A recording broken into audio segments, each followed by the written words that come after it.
Orangeburg. The opinions expressed on this program are not necessarily those of South Carolina State University or the educational voice of the university, WSSB-FM Orangeburg.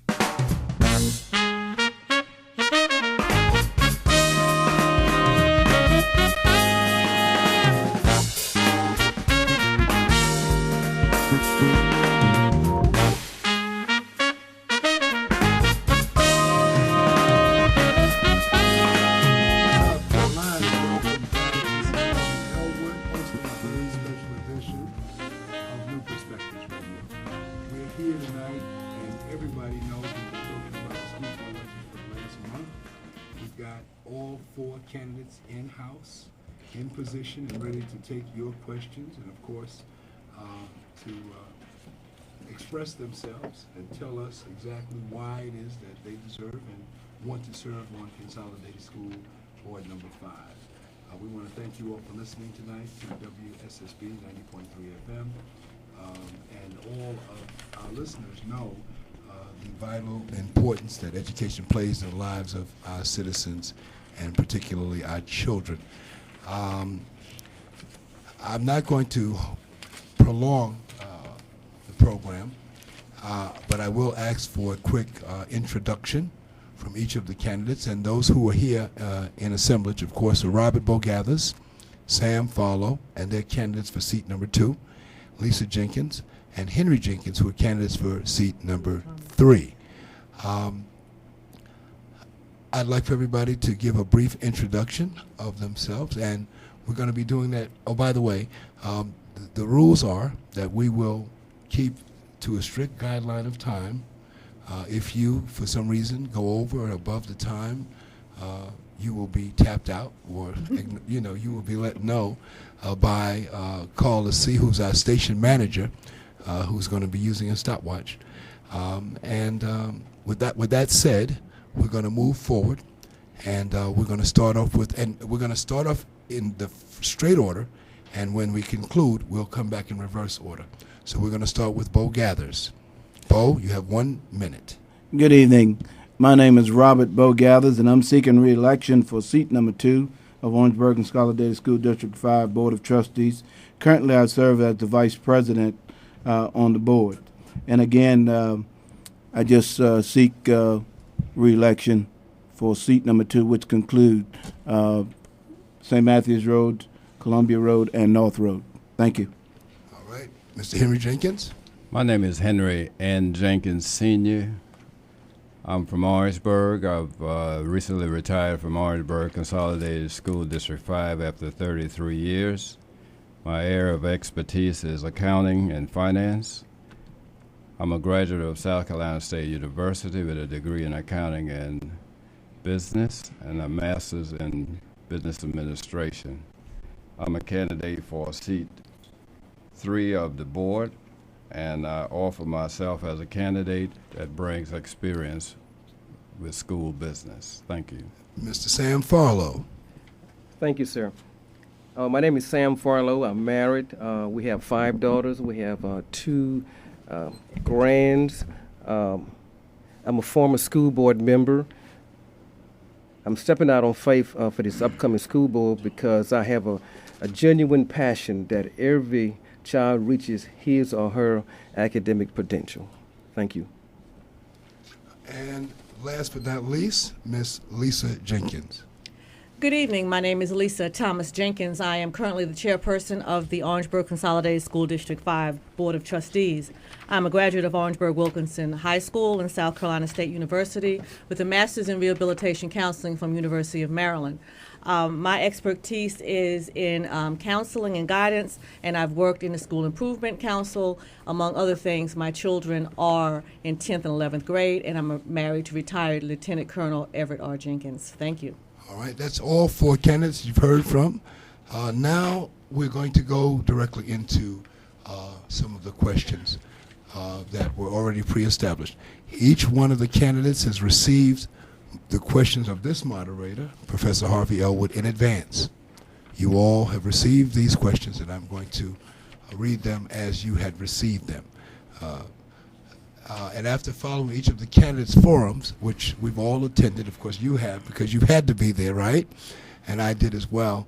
And of course the individual profiles that you had with us here at WSSB. We hope that everyone was listening in.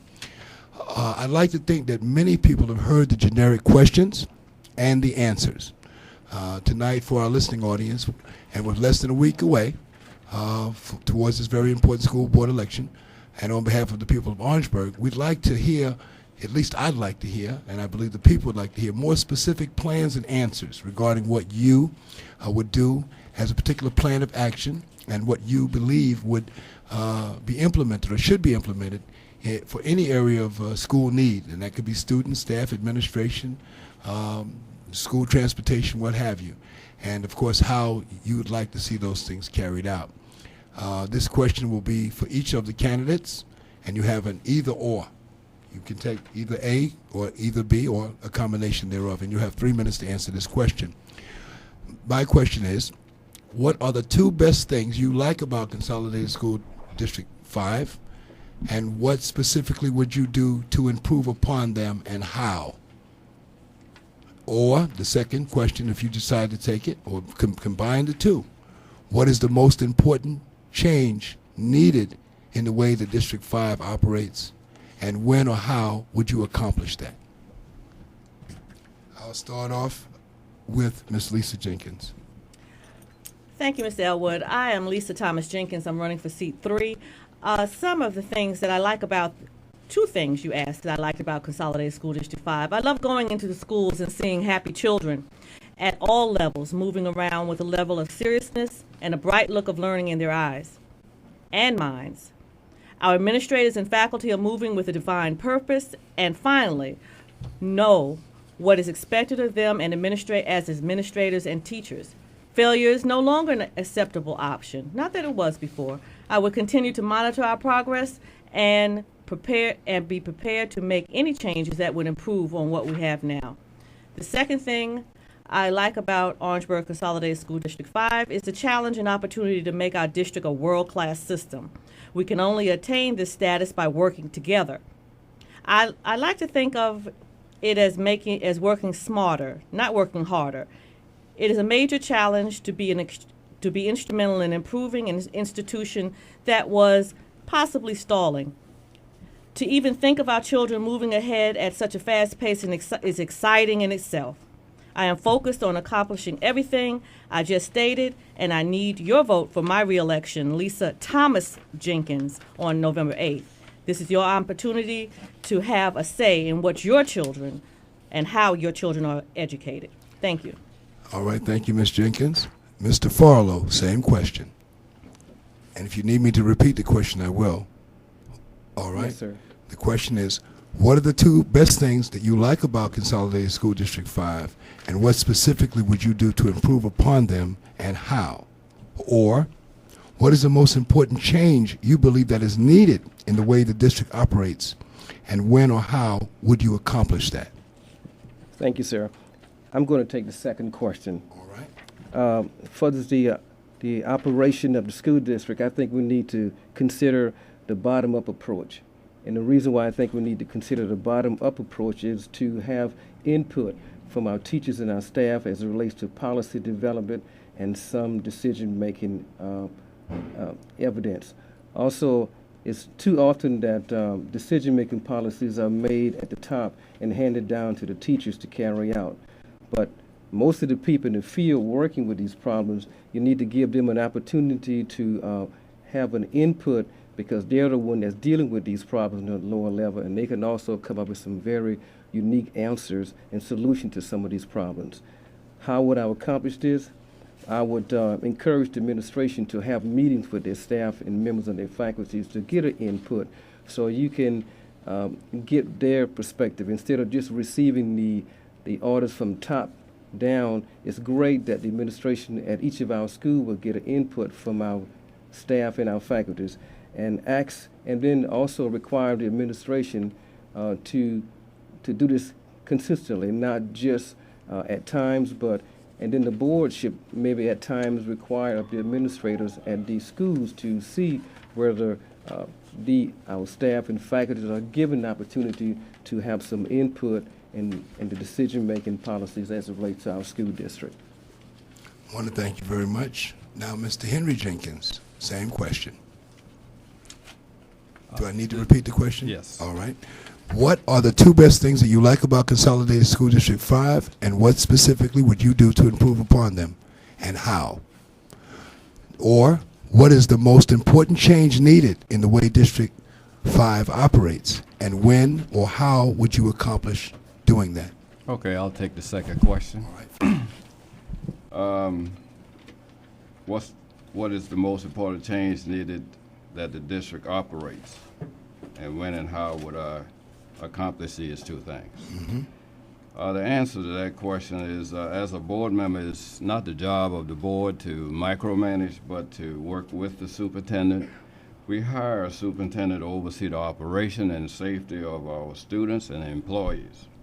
However, I would direct the superintendent to ensure that all teachers and employees have the necessary tools to carry out their jobs. For instance, recently I was in the company of a grandparent, and the grandparent indicated that there was no supply in the classroom. Mm-hmm. And this was within a few days, maybe 30 days after school started. The classroom teacher didn't have the necessary tools to carry out the instructional process. I would make sure that the funds were there for the students, for the teachers to carry out their duties on a daily basis. I don't think it's fair that teachers should have to dig in their own personal funds to carry out their needs. Secondly, I would direct the superintendent to develop and implement a credible measuring tutoring program. As we are aware, not just in Orangeburg, across the state of South Carolina, we are behind in our reading and math and science skills. Tutoring is important. We can't afford to let any student fall through the crack. We need to reach out to these students through tutoring, through engagement with parents, the teacher, the parent, the students, working together. Lastly, I would stress transparency in all aspects of the school operations. That would include salaries and money spent, particularly on consultants. We have a tendency to bring in consultants to do staff development, and after they get through with their staff development, they go away. So 1 minute. You still have 1 minute. yeah. So basically, we have two universities here. South Carolina State University that has a doctoral program in education. We have Claflin University right here that we could tap into those programs, those individuals that are trained in the field of education. Claflin is an award-winning school. South Carolina State is known for producing quality teachers. I think we need to strengthen our relationship between our district and the local universities. Thank you. All right, thank you very much, Mr. Henry Jenkins. Now, Mr. Robert Bogathers, same question. Would you like me to repeat the questions? Yes, I take the first question. All right. What are two best things that I like about Consolidated School District 5? Two of the things that I really enjoy being a part of is from the administration and the Board of Trustees, meeting the full range of student needs. And the administration recognizes that our children and our young people most at risk for the academic failure too often attend schools and live in communities that fall short in meeting the basic needs. So our plan is to try to support these comprehensive services, safe school climate and student health and well-being, full service community school, and we want to expand our school schedule to accommodate both the additional learning opportunities and access to the comprehensive service outside of the traditional school day. And secondly, supporting early learning. Early learning has been a key component to the administration, and the administration is committed to an early learning strategy that support a continuum of learning in the early age from birth through third grade. Significantly, evidence has shown through research the evaluation that demonstrate this high quality of early learning program and the services among the most cost-effective investment to try to improve health, socially, emotional, and cognitive outcomes. We also look at increasing school readiness across a range of domains and closing, even presenting achievement gaps. So our promise to our parents and to our students is simply to invest in our early learning parameters and try to help prepare our children to strive for the highest level that they can. All right, thank you very much. Thank you, all four of you, for answering the question that I had pre-selected and sent to you in advance. I'm also very gratified to say that I am not the only person here moderating or asking questions, and I reached out to a local newspaper here, and of course they were unavailable as we would have liked them to have been. However, we did reach out to someone from the black press, and Mel Hart from Black News is here, and welcome to New Perspectives, Mel. Thank you. And also, we were able to reach over to Claflin University, and we were able to obtain the very gracious acceptance from Dr. Valerie Evans Harrison. Welcome to New Perspectives, Dr. Harrison. And Dr. Harrison, her position is that she has been a former superintendent of schools in the Florence School District. She is a native of Orangeburg, South Carolina, and she's just an outstanding person. She's also been with the State Department of Education, and now she is the Dean of the School of Education at Claflin University. Dr. Harrison, your questions.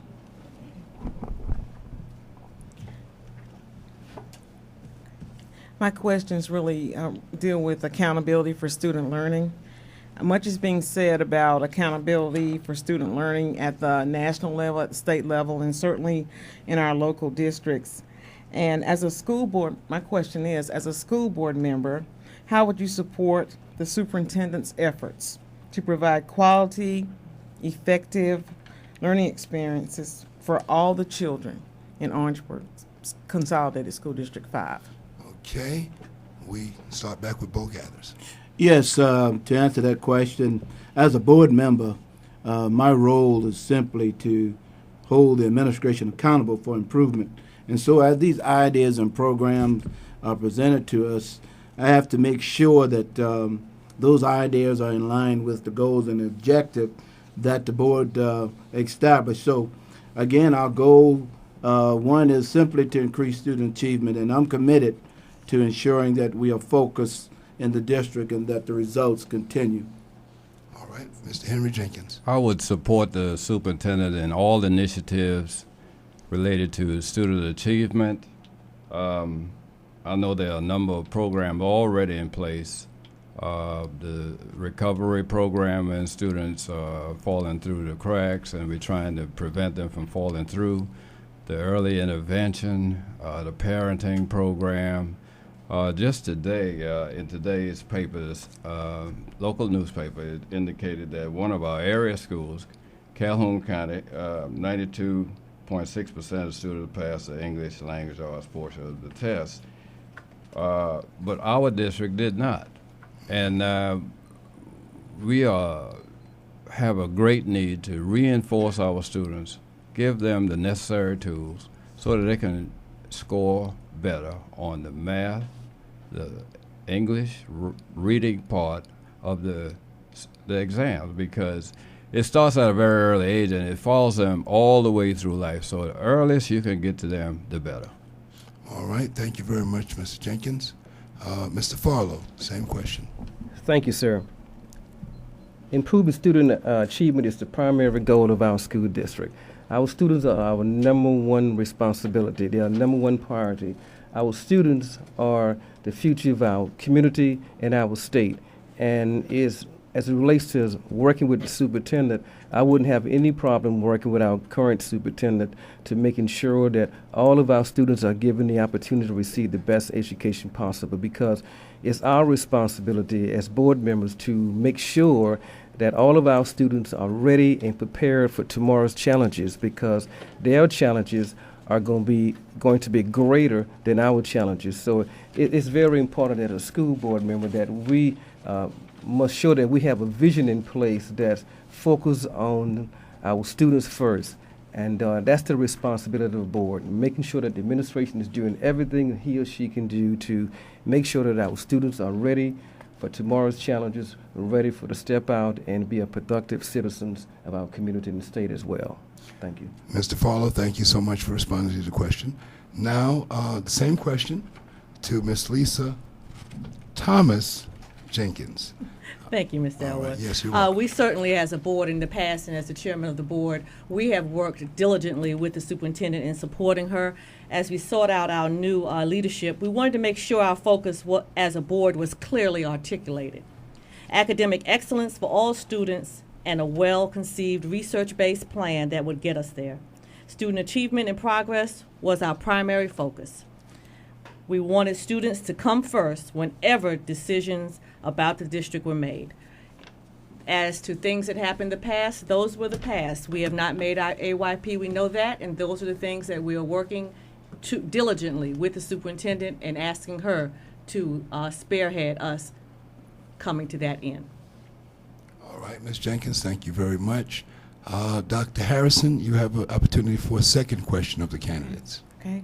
My second question deals with the classrooms. We all know that a quality teacher in the classroom has such a great impact on student learning.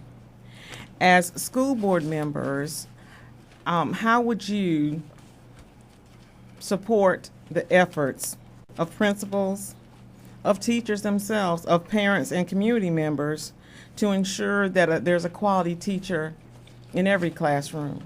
What measures would you like to see in place to make sure that instruction is monitored daily, that students are supported, and that relationships are built? Did everyone understand the question? First of all, what I would do is to make sure that we continue to strengthen the teacher recruiting and the selection process and the staffing policy that try to attract these top talents and try to build leadership among our administrators across the district, and to continue to establish those measures of accountability for all employees based on the established goals and objectives that we have in place already. All right, so now that'll be Mr. Henry Jenkins now. Your opportunity. Okay, first of all, I think the superintendent need to have the ability to carry out her job. That's first and foremost. Okay. Secondly, part of that job is recruiting, strong recruiting of quality teachers. Quality teachers, once you get them, you have to train them. So you have periodic training so that when they are assigned to class, they can carry out their duties professionally, that they are on task, that they are held accountable for the material that they pass on to the students, and that the students are challenged on a daily basis, that the school administration, each site supervisor, go in the classroom periodically and monitor the teachers and see how effective they are. Make sure that when they offer exams that the students have had an opportunity to at least have gone over the material and that they know exactly what they want to see when the test is taking place. So there are a lot of little things, but staff development is at the core of this, and retention, making sure that you retain the quality staff you have. Once you invest money in a teacher, you don't want that teacher to leave. You want he or she to return. So we have to have in place incentives. Recently, our district indicated that they were unable to give raises this year. But hopefully next year there will be some opportunities for that. So it's a combination. Thank you. All right, Mr. Farlow. Recruitment is very important. It's my opinion that it's a responsibility of the administration to recruit and maintain the most highly qualified, capable teachers possible. Competitive salary is always important. We must make sure that We pay our teachers a competitive salary so they can stay in our school district. One thing is very important as it relates to our teachers. We must make sure that we not only hire the most highly qualified, capable, experienced teacher with good track records as it relates to academic student achievement, we must make sure that we can maintain and keep these teachers on our payroll. I always believe that it's one thing we cannot afford is to have a good, experienced teacher with overcrowded classroom. I think one thing that we need to take a look at is trying to come up with some funds where we can hire more highly qualified teachers in our school districts and place it in some of those empty classrooms throughout the school district. And then we can decrease the number of students in these classes, making it more manageable for our teachers. Supply, equipment, technology, proper training, proper planning, all this is very, very important for our teachers. And we have some very good teachers in our school district. And it's one thing District 5 is blessed with. We have some dedicated employees in our school district. I doubt very seriously if you can find any group of dedicated employees in here in Orangeburg Consolidated District 5 schools. And I think as long as we do what we can do and to make sure that our teachers and our staff will have the equipment, supplies, technology, proper planning, I think that our school district can reach the status of a world-class school system. Thank you. All right, and last but not least, the same question to Ms. Lisa Thomas Jenkins. To answer that question, and I can definitely agree with everyone that said previous, because 3 people that spoke before me, we definitely are ensuring effective learning and teaching in our classrooms. That's something that is of highest quality. As a district, we make every effort to identify all of the highest quality teachers, and assistance is offered in the early stages now, and steps are taken to ensure to retain and support the best teachers and staff who will help us reach our student achievement goals. All right, thank you very much, all of you, for answering those series of questions. Ladies and gentlemen, of course you know this is New Perspectives. This is a live school board election debate. We thank you all for tuning in because I think that this is one of the most important and critical elections that there is. All politics are local, and the first local election is the school board elections. The economy of a community survives based on the vibrancy, the intellect, the creativity, and the intelligence of its citizenry. Its citizenry is derived from its youth, and your responsibility to them by coming here tonight and bringing forth your ideas and concerns shows this entire community your dedication to service, and I applaud you all. There are no losers here. I have Mel Hart to my left. He is a columnist and a staff person with Black News. I'm very pleased that he is a graduate of South Carolina State University and that he's granted us the privilege to come here tonight. He is a resident of Calhoun County and he has a long history in education. And Mel, I'm going to turn this microphone over to you and allow you to get at the candidates. Thank you, Harvey. It's evident that most of the candidates here tonight are very interested in education from a various standpoint. But what I'd like to do is ask each candidate to, in very plain and simple terms, tell the listening audience why do you want to be a member of the district board and why should the voters select you as opposed to your opponent. All right, we'll start off with Lisa Jenkins. Lisa Thomas Jenkins, I apologize. I have chosen to run for re-election to the school board after 4 years serving. We have had 4 years of change, and we have definitely trying to move Orangeburg Consolidated School Board to a new level and the school district to a new level. These things are coming to fruition, and we're really happy about that. I have always believed that we've had outstanding students in Orangeburg Consolidated School District 5. I want our students and parents to know that they can receive quality education here in our district without having to move away or seek education outside of the public school. In order for our city to be stronger and attract industry, our school system has to be strong both financially and academically. It's critical for me as a member of the board to make good fiscal decisions that move more money into the schools for students. When we focus on where our dollars are going and how they are spent, ensuring that they are in line with our clear vision, we're able to improve in other areas as well as giving, for example, giving increases to our employees and upgrading our facilities. We've definitely been able to move our budget and move our money down toward the employees and the students this past year, which has been absolutely a wonderful accomplishment. We've moved from working on fiscal to working for fiscal soundness. Thank you. Mr. Farlow. Sam Farlow. That was a very long question, so I'm gonna answer the best I can. Did you understand the question? Do you need to hear it again? If you could repeat just a small portion of that. It's quite simple. It's just, I'd like for you to explain to the listening audience in very plain, simple language, why do you want to be a member of the board, and why should they select you?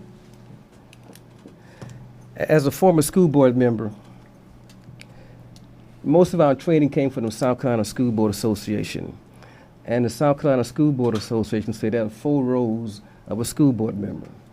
The 4 roles are vision, structural, accountability, and advocacy. Vision indicates that it's the responsibility of the board to come up with a shared vision for the direction of the school district with the students at the main focus. Structure is that it's the responsibility of the Board of Trustees to hire a superintendent to carry out the vision of the board as well as other administrators to assist him.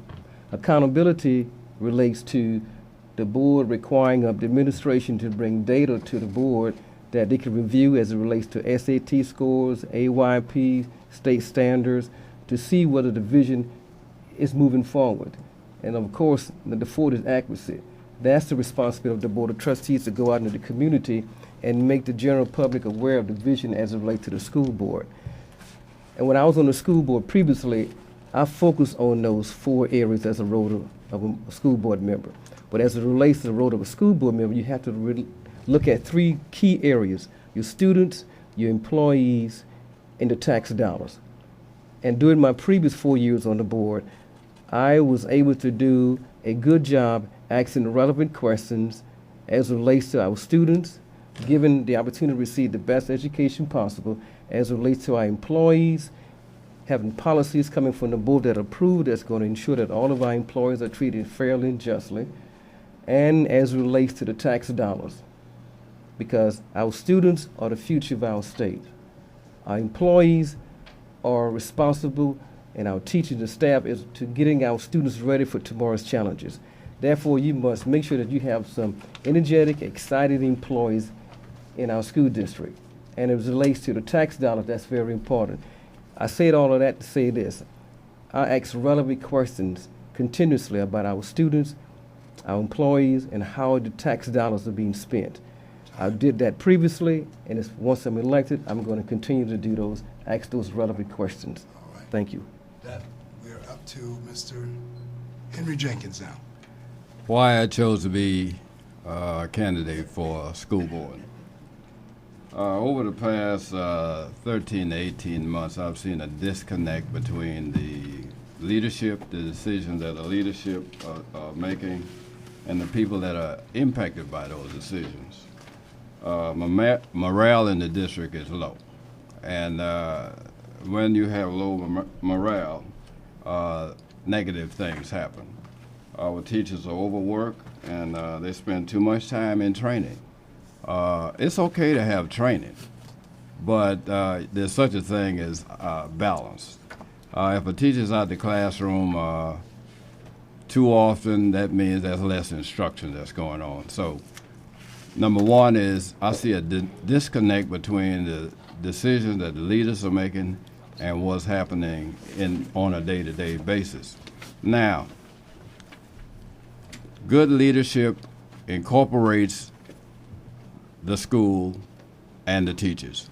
I know that each site has a teacher of the year. In the past, there has been a teacher cabinet, The teacher cabinet has been a conduit for information between the schools and the leaders on Ellis Avenue. Currently, I don't think that's happening. I'm a good listener. I'm a good problem solver. I've taught on the college level. I've worked in the public school for over 33 years, and my expertise is finance. I watch the money. That's my job. As a board member, that's every board member's job, but me in particular, I want to see the maximum benefit, maximum return from the dollars spent on our students. I think dollars need to trickle down from the district office to each site where the students will be able to get the necessary supplies and have the technology available to them. So that is what piqued my interest, and I would demonstrate my leadership over time to show this community that I'm deserving of the seat that I'm seeking out. Thank you. All right. And the last candidate, Robert Bogathers. Ladies and gentlemen, my answer is very simple. My decision to run for the school board was made because I've always known that I wanted to have a positive impact on the children who live in my community. As a student athlete at West Virginia State University, I benefited from many people who believe in me and work with my school and coaches to make sure that I was provided with additional things that made it very easy for me to be successful as a student and as an athlete. As a community member, I recognize that every student didn't have that same opportunity, didn't have that same assistance, particularly if they did not participate in athletics or any extracurricular programs. So I wanted to make sure that I was in a position where I could actually help kids to better their lives through a positive educational experience.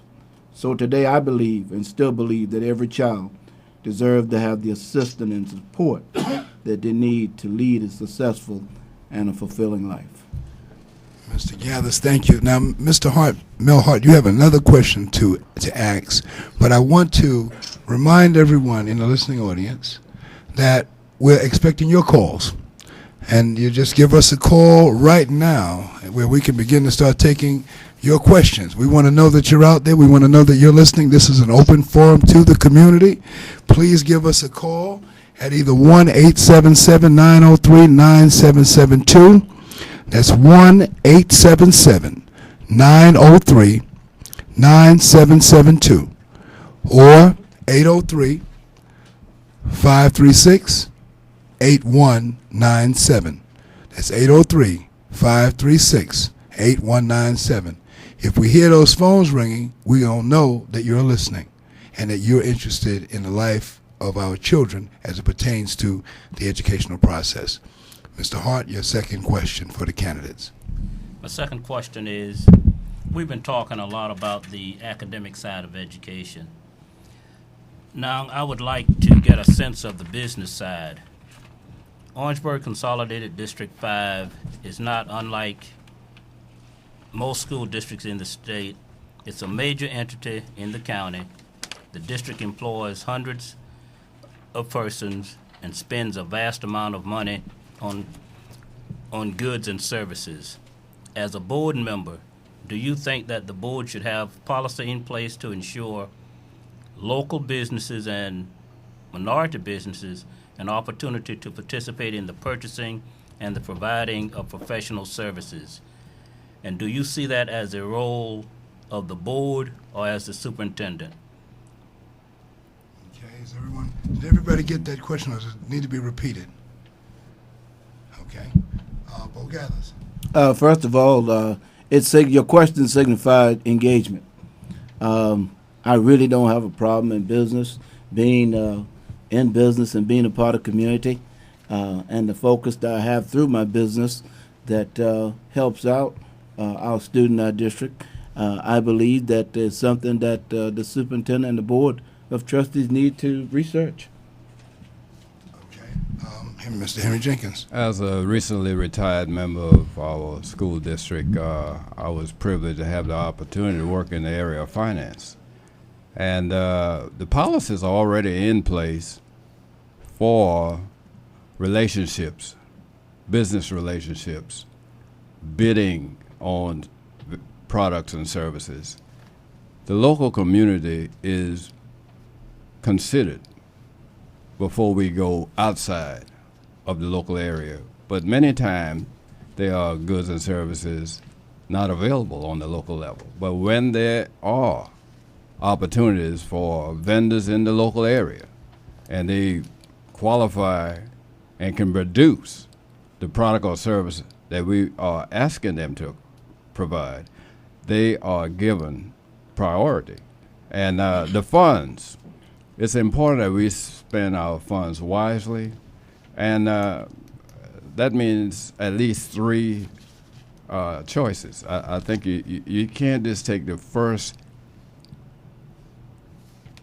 cost that's presented to you. I think you need to seek out the best cost that's available. And the district has in place already policies to carry out those endeavors. Thank you. All right, Mr. Sam Farlow, same question. Thank you, sir. I know when I served on the board previously, there were policies in place pertaining to how the administration will go by and, do bids for goods and services. The policies itself are put in place by the board. So the board already has an input because the board decides on the policies and the administration follows the policies.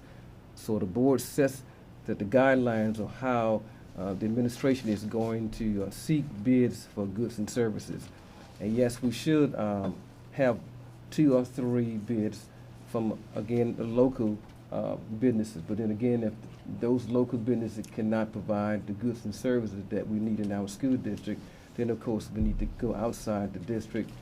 And then also we need to take a close eye on how much tax dollars are going to be spent. We must make sure that the tax dollars that are being spent is going to provide the kind of products and the goods and services that we need in our school district.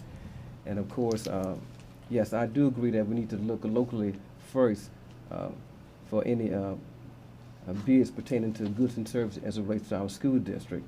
So yes, I'm in favor of that, but at the same time, we need to make sure that the tax dollars that's being spent as it relates to these products is being spent, of course, in the most efficient and the most appropriate manner possible. Thank you. All right, Miss Lisa Jenkins, same question. Lisa Thomas Jenkins, same question. I agree with all of my fellow candidates. What we do in the district, we do have a policy, to answer your question, Mr. Hart. We do have a policy in place that we actually require 3 bids. And one thing that we actually do is we want to increase engagement in the community. And this board and the superintendent, over the years, Orangeburg Consolidated School District 5 has been historically known to engage with the local community. I'm a member of the Chamber of Commerce here in Orangeburg, and it's definitely been one with a wonderful working relationship with the businesses in Orangeburg and the school district. All right, well, thank you very much, Ms. Jenkins.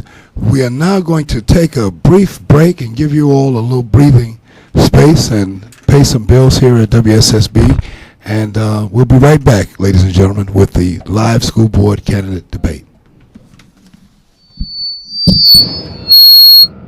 What is the most influential time in a child's life? Age 6, 8, 12? Actually, it's between 3 and 8 every afternoon. That's the time a kid is most likely to get into trouble or worse. Which is exactly why that's the time the Boys and Girls Clubs open their doors and their arms to kids all over the country every day. When kids walk into these clubs, they're surrounded by people who care what happens to them. Adults who make sure these children continue to learn and grow long after the school bell rings. In fact, with so many educational programs, most of the Boys and Girls Club members go on to college. But there are still thousands more kids who need our help. I'm Denzel Washington, and I'm asking you to make sure every child has a safe place to go after school. Call 1-800-854-CLUB. Support the Boys and Girls Clubs, the positive place for kids. Certain events are beyond your control, and you need to have some sort of plan in place with respect to your family members. This is a message from the U.S. Department of Homeland Security, recorded by Lai Sun-Yi, New York City Office of Emergency Management. The topic, Planning for Emergencies.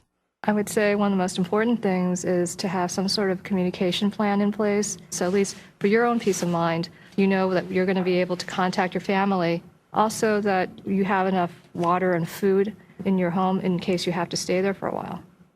We just want to have people know that there are things they can do to help themselves, to help their family members, to help their neighbors in the event something happens. And the important thing is to use common sense to remain calm. Learn to be prepared at www.ready.gov or call for a free brochure, 1-800-BE-READY. That's 1-800-237-3239. A public service message brought to you by the Ad Council.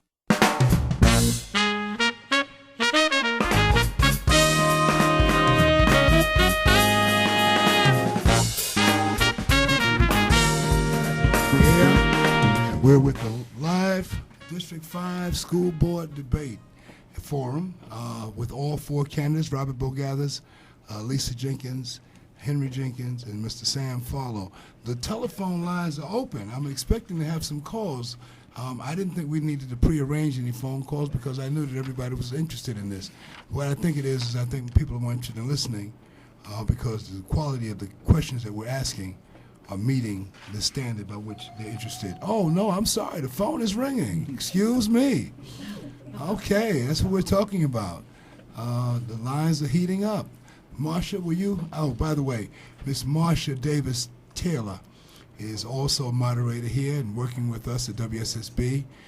Fantastic person. And she's going to be fielding some of these questions for us before we just put them and spring them on the candidates. We do want you to call. The number is live. You can call local,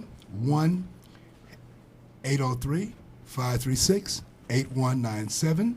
If that line is busy, try 1-877-903-9772. Marsha, we're going to let you go ahead and ask your question that's already come forward. Thank you.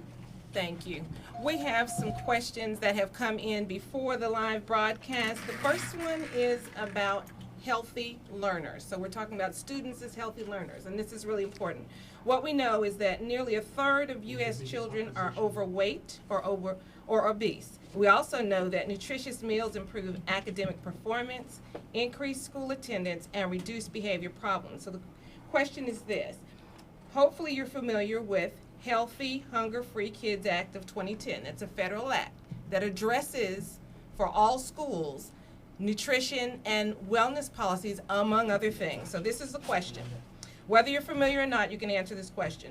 What are your thoughts about how the district should be implementing the guidelines that stem from the act in order to ensure that all students have the opportunity to be healthy learners? Okay, I think we're gonna. Did we understand the question? Should I read it again? And I'm just going to simplify if we possibly. I'm just going to read the question, not the data. Okay. Healthy, Hunger-Free Kids Act of 2010 is federal legislation that every school district, from the state down to the local school districts, are responsible for implementing. So this is not something that you really have a choice in implementing. So the question is this. Whether you know anything about the act or not, certainly I think you can speak about what you think health and wellness and nutrition policies should be. So, what are your thoughts about how the district should be implementing the guidelines in order to ensure that all students have the opportunity to be healthy learners? Ms. Jenkins? I feel that the school district should infuse these healthy and wellness guidelines into the curriculum. When it goes from kindergarten to the 12th grade. The health and wellness is important, getting an excellent breakfast, which we provide healthy breakfast, to have healthy recess time, in which at some point we did stop recess, and now we are back to implementing recess, and having a healthy lunch. We have healthy choices available for our students at lunchtime, and health and wellness is very important for a healthy child and for their healthy minds to come to work prepared daily. Thank you. Mr. Farlow? Thank you. A healthy meal for our students, but as it relates to our vegetables or fruits are very important, because a lot of our students come to our school, and the meals that they receive here at our school are some of the, maybe that's the best meal that some may receive. And so therefore we must make sure that our meals that are being served to our students are some of the most healthiest meals possible, because we want our kids to enter into the classroom ready to perform academically. As it relates to the act of 2010s, it's a very good act, and I'm sure that if the district is not doing everything currently to make sure that our students receive a good, healthy meal, I'm sure that'll be something they'll be looking to in the near future. But a good, healthy meal for our students is very important. It's get them started off on the right track, and it helps them in the classroom knowing that they'll be going in the classroom ready to focus on the academic challenges. Thank you. Mr. Jenkins? Our district in the past has been on the cutting edge of all federal and state guidelines. Health and wellness guidelines are already in place. Through the food service program, we've seen the dietary menus change over the years, less starch, more vegetable, salads, etc. Students need to be introduced to healthy eating habits. Many times, school is the only place that they really are given the opportunity to have healthy food. So the district is on the cutting edge. And I think another thing that we need to consider, sometimes when students do well in school, sometimes they have a tendency to want unhealthy food as a reward. I think the teachers need to discourage that. I agree with all the candidates. This district is working diligently to implement the guidelines of wellness and eating healthy, and to ensure that our children are doing what they need to do at school. So again, I agree.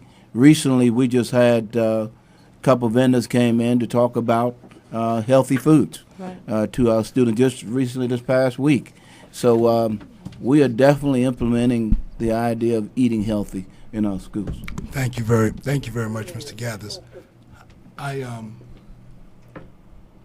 No. We're screening the calls. I'm sorry.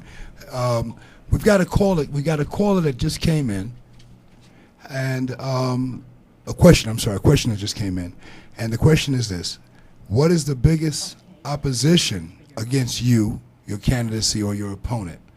And I'll try to clarify that question. The person was anonymous, but it said, what is the biggest opposition against you for your candidacy? Is there any opposition, or is there anything that you fear in taking on this task of being a member of the school board? We'll give you 1 minute for this question and answer it as best you can.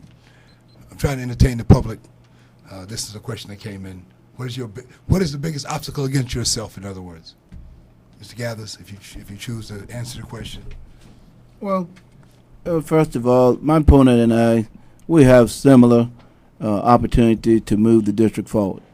However, is how are we going to get there? How are we going to meet the needs of these initiatives that is before us?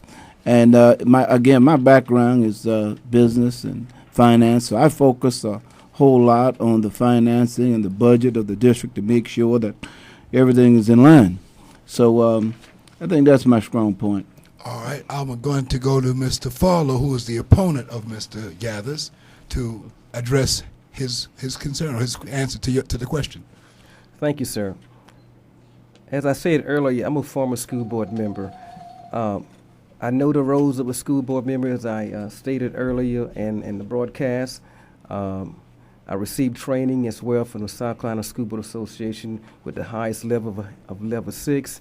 So I really don't have, I'm not really have any fear as it relates to this election, but there are some very important decisions that need to be made as it relates to our school district, where I previously had an opportunity to be a part of. So again, my opponent and I we know each other. So this is a love fest. And, is that what we- this is? Okay.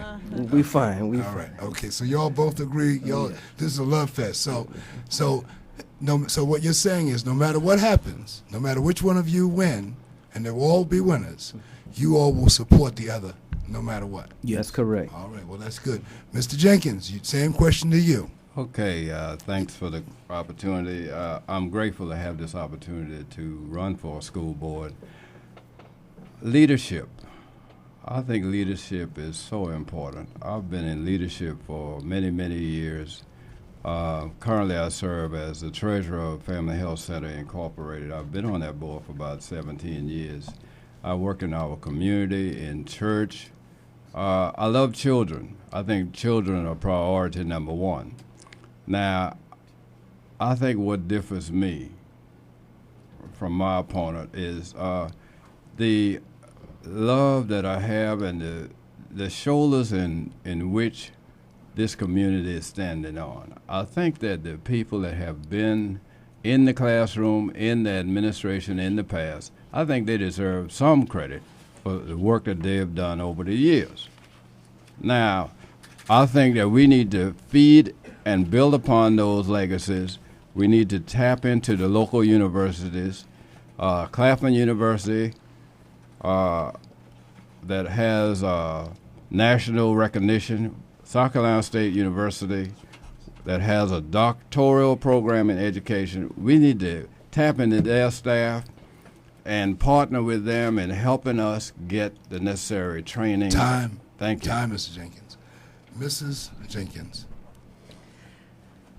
I'm Lisa Thomas Jenkins, and I'm running for re-election for the Orangeburg Consolidated School District's Board of Trustees because I have a deep passion for the excellent and effective learning and teaching of our children. We have wonderful teachers. We have wonderful administrators in our school district. We are moving to the next level. I feel that we have started since 2007, and with the inception of getting our school superintendent on board, we have worked as a team.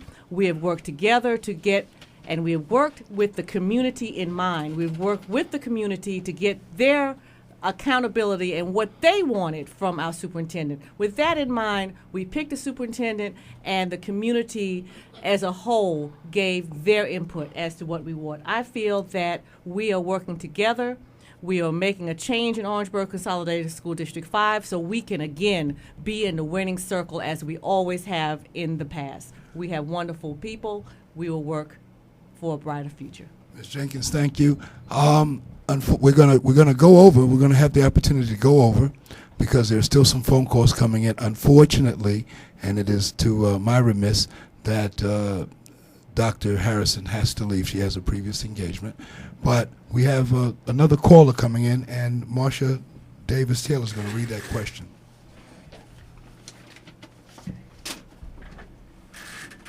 Our most recent caller asked this question: what steps are in place, or should you be elected if you are someone who is not currently on the board, to improve teacher retention?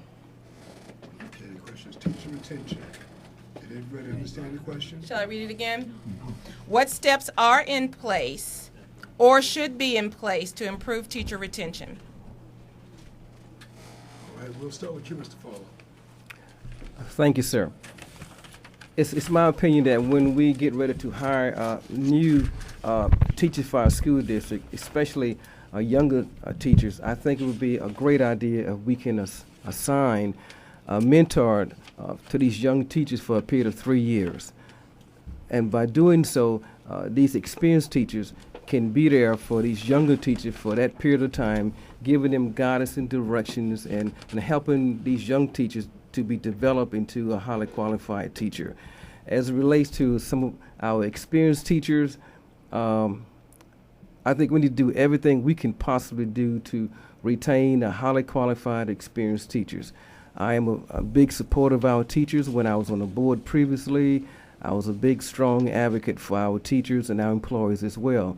But I also believe that, it's very hard to replace some of these highly qualified teachers that are no longer on the payroll in our school district. So when you have a teacher that's had 28 plus 5 years of theory planning, and that teacher is a productive, energetic, motivated teacher that continually can do the work that's required, I think they should be given the opportunity to should continue to stay in the classroom. Time. Mr. Jenkins. Okay, first top of the list, qualified teachers during the recruitment process. Retain those teachers. First of all, I think you need to treat teachers as professionals with dignity and respect, that their opinion means something, that their input is important. I think that teachers should get the necessary support that they need. When I say support, I'm talking about classroom supplies, instructional supplies from the district office, science labs.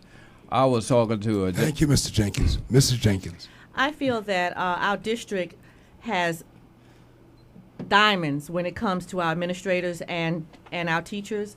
I feel that we have recruited and will continue to recruit highly qualified teachers, and the district will make every effort in retaining those teachers. All right, Mr. Gathers. Yes, I firmly believe that our teachers matters. Why am I saying that? If we are going to become a world-class school system, we need to continue to instruct, inform, intervene, improve, and include our teachers on every level, every aspect. So I think communication is the key here. All right. Well, now I'm going to take the moderator's prerogative to do a follow-up question that pertains to the exact same question. And if you all remember, all of you have been guests here at New Perspectives. The question came up about teacher retention. We also talked about teacher recruitment. You can't have it both ways. That's number one. That's just clear mathematics. You can't have teacher retention and hire new teachers at the same time. Somebody has to be let go. You have to make room for these graduates coming out of Claflin and State. And in terms of mentoring, that's why they were in school for 4 years. That was their training. That was their tutelage. That was what we all got when we were in college. So that's actually, ladies and gentlemen, it's not a question, it's a commentary. And I just took the moderator's prerogative. And if I'm out of line, I'm sure my listeners will draw me and pull me on the mat. But I'm always in support of education, and I'm in support of young people moving in and taking their rightful places in this society. It has nothing to do with seasoning, because I love wisdom. But I just wanted to, I had to get that out there. The next question, Mel Hart had another question, I believe. Didn't you have a third question? Okay. Mrs. Taylor's got a question for one of our callers. And I mean, if you want to have a discussion about this at another time before the election, we're always open for it. But we have to, in my opinion, continue to try to recruit new teachers. I made a proposal to you all some time ago that those teachers who have seasoned themselves in the school district would do well to teach at Claflin and at State as senior teachers, that they could work and train younger teachers with those years of experience. Well, Mr. Elwood, I'm sorry, I'm going to jump in and comment on your commentary, which is excellent, because all of us agree that we are trying to recruit and retain the highest quality teachers. We definitely have Teach for America. We have students coming in from Claflin. At our school district now, we have first-year teachers, which is exciting, getting them in. I've got to stop you. In all fairness to every candidate, Mr. Farlow, please come back with a comment regarding my statement, if you would. Well, as you well know, sir, our teachers are number one when it come down to who our students come in contact with on a daily basis. And I'm sure it's everyone concerned that we bring into our school district the most highly qualified, capable teachers, but also teachers with good track record as it relates to academics and student achievement. It's hard to get a track record if you haven't had a job yet. That's a very good point, but I'm going to stick by what I said earlier. Mr. Jenkins, your opportunity. Okay, retention of teachers. It's great to retain teachers. Sometime over the last decade, it seems that that's a bad word, holding on to somebody that has proven themselves year in and year out. I don't think it's a tragedy. I think it's a bonus to have someone who knows the job, who knows the community, who lives in our community, who's working with our families. I think it's not fair to penalize somebody just because they stuck around. I agree. I'm against age discrimination as well. I support the idea, but I also support the idea of retirement. That's what it's for. But Mr. Gathers, your opportunity. Again, Harvey, I do support the idea of retirement. I support if there's a need base for teachers that in retirement, if there's a need base, then sure enough, I believe that we should bring these teachers back in our classroom. Okay, very good. Well, I support that as well. Mrs. Taylor, you have a question from one of our callers. Yes, I do. The next question is about parent involvement. The caller is wanting to know, what should the Board of Trustees be doing at the board level to make sure that there is more and increased parent involvement so that teachers can spend more time teaching and less time taking care of some of the things that parents might be doing if they were more involved? I'm glad you asked the question. We simply try at our forums to make sure that we get individuals in our communities, parents, business leaders, to come out to these forums to be engaged. Not only to be engaged, but to be informed, to communicate, to put ideas on the table so that we can come together to secure some of the things that we would like to see done in our school district. So again, I think communication and engagement is the key component here. All right, Mr. Jenkins. I believe that our district need to continue have in place a continuing outreach program in our community. Our community, our ministers, our business leaders, our civic leaders all need to be engaged, encouraging these parents to get involved in the lives of their children. I believe that the parenting program is a start. All right, Mr. Farlow. Thank you, sir. Parental involvement is key. I remember some time ago when I used to be Howard Middle School PTSA president, one of our great accomplishment was getting more of our parents out to take part in our PTSA meetings. And a lot of lives was changed as it relates to our students, the faculty, the teachers, because we had more parents involved in their sons and daughters' education. So parental involvement is key, and I think it'd be great if from time to time, if board members would attend some of these local PTSA meetings. I think that would be very helpful as well. All right. Thank you very much, Mr. Farlow. Ms. Jenkins. Parental involvement is critical for for the success of any school district. But however, we have a community forum every month. We have a Bootstraps program. We have Principals for a Day with the community forum every month. We have for parents to actually understand what's going on in the district. And sometimes you don't have a parent at home that can take an interest. And so these things are very important for the involvement of parents and students and teachers to work together. Ms. Jenkins, thank you. This is our lightning round. Mrs. Taylor Davis is going to come in with the question. You're going to come in with the answer as rapidly as you can. Ms. Taylor? The next question is related to the evaluation of the superintendent's performance. Please explain what should be and what are the parameters of evaluating the superintendent. We'll start with Ms. Jenkins. The parameters of the superintendent's employment has to do with the superintendent's contract. There are questions that are developed as a part of the superintendent's contract, and the superintendent is evaluated on a yearly basis. In fact, our superintendent now will be coming up for her evaluation this year for her first year. So each superintendent is their goals and their successes and their achievements and their effectiveness is always evaluated once a year. The evaluation of the superintendent is very important. And the reason why it's so important is because as it relates to the vision that's being set forward by the Board of Trustees, then based on the accomplishment as it relates to the vision, then I think it's very important that the superintendent be evaluated based on the vision that was put in place by the board as it relates to test scores, AYP, SAT, all the normal thing that's taking place in the school district on a daily basis. I think that at some points, some of those items should be taken into consideration as it relates to the superintendent evaluation. Mr. Jenkins. Our superintendent has been here a little over a year.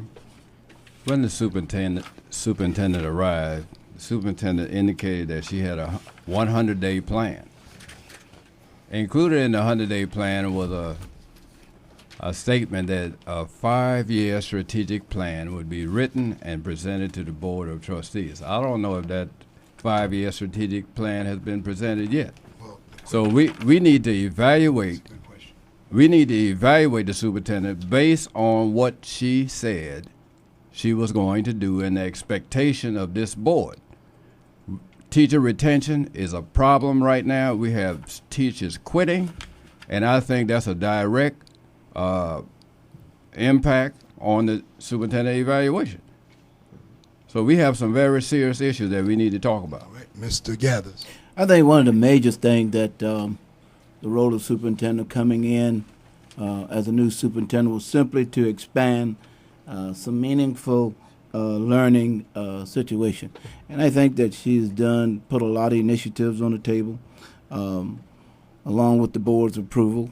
And I think, again, it's about coming together and to understand the vision, to be engaged in the vision, and work with the vision.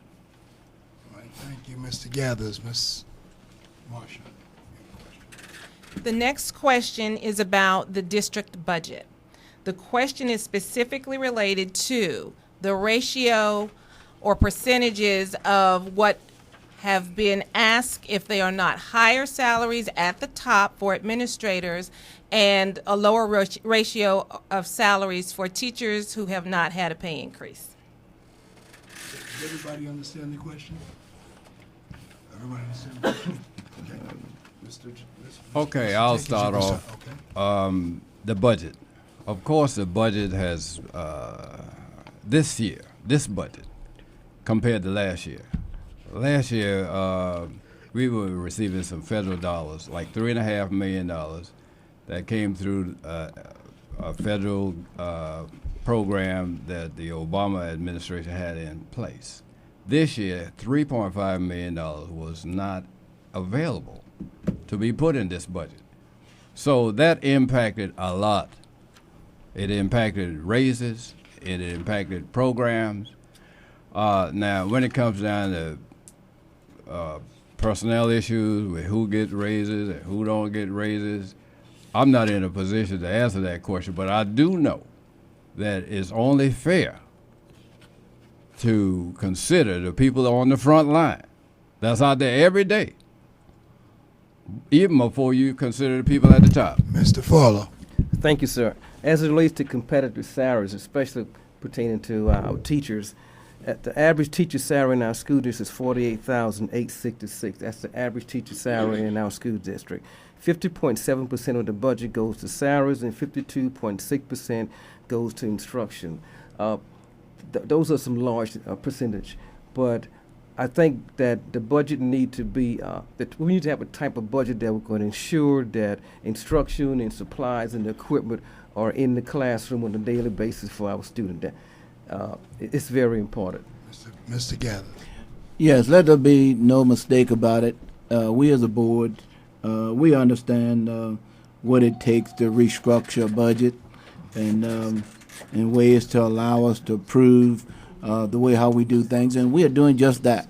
And we made mention that we are looking to make sure that our teachers, our faculty, our staff receive increases. All right, thank you very much. Oh, Ms. Jenkins, that's right. I apologize, Ms. Lisa Thomas Jenkins. Your response to the one same thing question. I'd like to Thank say you. about the budget as it relates to the school district is that in the past our budget has been 91%. 91% has been on administration. We have currently moved that down, and we moved that down gradually by implementing some restructuring of our budget, and now we're down to 86%. 55% is spent on instruction, 12% instructional support. We have restructured our budget so that we could give our support staff, our maintenance staff, a 2% raise. That is something that we definitely want to do, and next year, with more restructuring, we will be able to give our teachers a raise. That is definitely in the works now, and that's from restructuring from the top down and letting the money go down to the children. All right, with that question, we're coming to the conclusion of our evening session. We've been a little over an hour. This is New Perspectives, and we've been here now for a little over an hour, but an hour is not nearly enough time when it comes to talking about the education of our children. And I want to commend all four of you for your positions, your roles, your responsibilities, your duties to not only your own personal families, but the entire Orangeburg Consolidated School District 5 family. And your support for students, teachers, and administration is to be admired. I'm going to give you all an opportunity to ask questions of yourselves before we close out. I'm going to ask one last question, and of course, this is basically a follow-up. And then you, in answering my last question, then you can speak or ask your opponent a question, and that question will be, if elected, what would you do or what would you not do differently than your opponent? And that's basically the questions. And we'll start off with Mr. Bo Gathers. From Bo Gathers, we'll go to Sam Farlow. From Sam, we'll go to Henry. And from Henry, we'll go to Lisa. And then we'll close out from there with your last comments and statements. Does everyone understand the question? All right. And simply, I'd like to ask my opponent, how do you feel about testing, and what direction would he give the district concerning testing? Thank you, sir. Testing plays an important diagnostic and accountability role, but we need to make sure that students are in order. We need to have testing in place to provide a target assistant, but at the same time, we need to not put so much emphasis on testing, because testing does not give you the true picture about a student.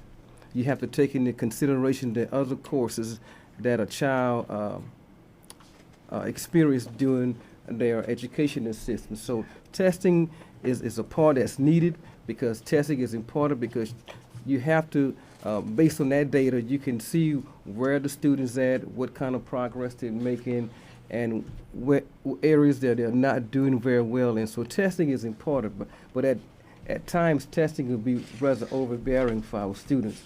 But at the same time, we need to take other things into consideration, like the child's behavior, how they do it in the math class or the English class or the social studies class. All these other things need to be taken in consideration, not just testing only. All right. Now, your question to Mr. Gathers. There are three main goals as it relates to the school district. Leadership, vision, and maintaining the vision, and keeping the community informed with the vision, and encouraging engagement. That's your question? Okay. All right. Very good. Mr. Jenkins, you have an opportunity to ask Ms. Jenkins a question now. Okay, teacher evaluation. Do you think we have a teacher evaluation tool in place that really is going to help our teachers improve, or is this teaching evaluation tool one that needs to be improved upon? I feel that the teacher evaluation tool that we are currently using is one that has been just developed by this superintendent and her staff. I feel that we have to test the effectiveness of the teacher evaluation by getting input from the teachers and the administrators to work together to see how this evaluation tool works. Okay. Now, Mrs. Jenkins, your question to Mr. Jenkins. Mr. Jenkins, in direct relationship to curriculum, how do you feel about the curriculum of our students and the rigor and relevance of it? Rigor is important. Students need to be challenged, no doubt about it. However, I've always felt like too much rigor leads to burnout. Okay. And we need to make sure that students aren't over-tested. I mean... Not testing, just curriculum. Well, curriculum. Oh. Curriculum, testing is a part of curriculum. But anyway, we got to make sure that the foundation is in